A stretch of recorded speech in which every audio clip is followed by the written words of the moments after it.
فرمایا کہ حلال غذا کھانا، ظاہر ہے کہ اگر انسان حرام لقمہ کھاتا ہے دانستہ طور پر یا نادانستہ طور پر تو اس کی معافی مشکل ہے، نہ دعائیں اللہ تعالیٰ قبول فرماتے ہیں نہ اس کی کوئی عبادت قبول ہوتی ہے۔ صحیح مسلم میں روایت ہے، جناب نبی کریم صلی اللہ علیہ وسلم نے ارشاد فرمایا کہ ایک آدمی ایسا ہوگا کہ اس کے بال بڑے پراگندہ ہوں گے، بکھرے ہوئے بال ہوں گے اور پھٹے پرانے کپڑے ہوں گے، اور ایسی اس کی حالت ہوگی کہ دیکھ کر دوسروں کو ترس آئے گا، اور وہ بڑے جوش و خروش سے اللہ تعالیٰ سے دعا کر رہا ہوگا۔ دیکھنے والا یہ سوچے گا کہ کاش میرے بس میں ہوتا تو جو یہ مانگ رہا ہے سب میں اس کو دے دوں۔ مسلم شریف میں کی روایت میں ہے کہ وہ ایسا مچل مچل کر دعائیں اللہ تعالیٰ سے مانگ رہا ہوگا، لیکن اللہ تعالیٰ اس کی دعا کو کیسے قبول کریں گے؟ اس لیے کہ وَمَطْعَمُهُ حرام وَمَشْرَبُهُ حرام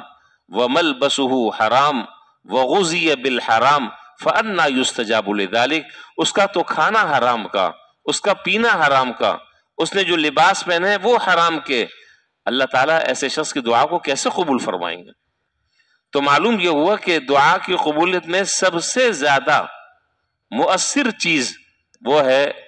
حلال غذا کھانا، حلال لقمہ کھانا، اور حرام لقمے سے یا مشتبہ لقمے سے اپنے آپ کو بچانا۔ چنانچہ اس بات کا حکم اللہ تعالیٰ نے قرآن کریم میں تمام رسولوں کو دیا ہے، یا ایھا الرسل کلوا من الطیبات واعملوا صالحا، اے رسول آپ لوگ پاکیزہ چیزیں کھائیں اور اچھے اچھے اعمال کریں۔ تو پتہ یہ چلا کہ اچھے اچھے اعمال کا تعلق حلال طیب کھانے سے ہے۔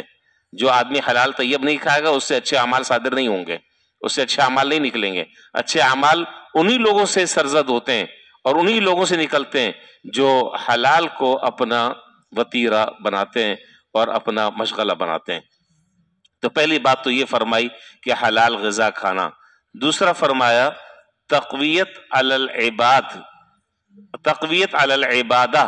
اور اللہ سبحانہ و تعالیٰ کے حکم کی بجا آوری کی نیت سے کھانا کھانا۔ یہ وہ بات ہے، یہاں کتاب میں تو ذرا سی بات تھوڑی سی ذرا سا مشکل سی ہے، اس کا خلاصہ آسان الفاظ میں یہ ہے کہ ہم لوگ جو ایک بات کہا کرتے ہیں کہ انسان کا کھانا پینا سونا جاگنا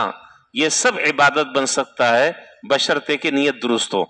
تو یہ کھانا پینا یہ تو انسان اپنی طبعی ضرورت پوری کر رہا ہے، بھائی بھوک لگ رہی ہے تو کھا کر بھوک ختم ہوگی، پیاس لگ رہی ہے پانی یا مشروب پی کر پیاس بجھے گی، لیکن یہ کھانا اور پینا یہ عبادت بن سکتا ہے ایک شرط کے ساتھ، اور وہ شرط یہ ہے کہ آدمی اس کھانے اور پینے میں یہ نیت کرے کہ میں کھا پی کر اللہ تعالیٰ اس کھانے کے ذریعے اور اس پینے کے ذریعے جو طاقت عطا فرمائیں گے اس کو میں اللہ کی عبادت پر خرچ کروں گا، یاد الہی میں صرف کروں گا، نیکی کے کاموں میں اپنے آپ کو لگاؤں گا، اس طاقت کو غلط استعمال میں نہیں کروں گا بلکہ صحیح استعمال کروں گا، تو یہی کھانا عبادت، یہی پینا عبادت، اور اس پر اجر اور ثواب ملے گا۔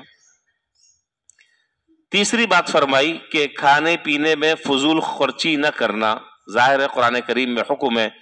کلوا واشربوا ولا تسرفوا، کھاؤ بھی پیو بھی لیکن اسراف مت کرو، انہ لا یحب المسرفین، اللہ تعالیٰ اسراف کرنے والوں کو پسند نہیں کرتے۔ پیٹ بھرا ہوا ہونے کی حالت میں نہ کھانا، ظاہر ہے حدیث میں منع ہے کہ آدمی کو کھانے میں ہاتھ ایسی جگہ روک لینا چاہیے کہ جہاں اب اس کے پیٹ میں مزید گنجائش نہ ہو، بس ہاتھ روک لے، اللہ تعالیٰ اس کھانے میں برکت ڈال دیتے ہیں۔